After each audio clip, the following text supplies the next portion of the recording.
বিশ্বকাপে বড় অঘটন ঘটিয়ে ফেলেছিল আইভরি কোস্ট। জার্মানির মতো দলকে কাঁদিয়ে ছাড়ল। যোগ করার সময় শেষ মুহূর্তের গোলে জয় নিয়ে লজ্জা এড়াল চারবারের বিশ্ব চ্যাম্পিয়ন জার্মানি।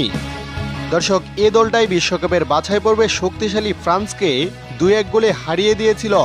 এবার গ্রুপ পর্বে নিজেদের দ্বিতীয় ম্যাচ খেলতে নেমে চারবারের বিশ্ব চ্যাম্পিয়নদের নিয়ে রীতিমতো চেলেকেলা করেছে আইভরি কোস্ট। নিখুঁত পাস, দারুণ ক্রস আর মুহুর্মুহু আক্রমণে জার্মানির মতো দলকে ব্যস্ত রাখে আফ্রিকার দেশ আইভরি কোস্ট। তাতে ম্যাচের 30তম মিনিটে গিয়ে জার্মানির জালে বল জড়িয়ে ইতিহাস গড়ে ফিফা র্যাঙ্কিংয়ে 30 নম্বরে থাকা দলটি। আমার দায়ালুর শট অবিশ্বাস্য দক্ষতায় ব্লক করেন ব্রাউন, তবে বিপদ কাটেনি জার্মানির। ফিরতি বল চলে আসে ফ্লাঙ্কেসির কাছে। সামনে সুযোগ পেয়ে কোনো ভুল করেননি তিনি। জোরালো শটে বল পাঠিয়ে দেন জার্মানির জালে।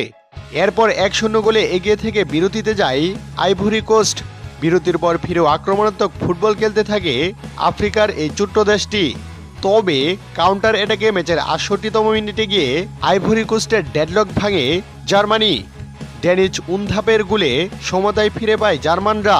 নাদিব আমিরের পাস থেকে দারুণ ফিনিশিংয়ে গোলটি করেন তিনি। তবে এক পর্যায়ে মনে হচ্ছিল ম্যাচটা ড্র হয়ে যাবে, কিন্তু যোগ করার সময় গোল করে জার্মানির ইজ্জত বাঁচান ডেনিস উনদাবেই।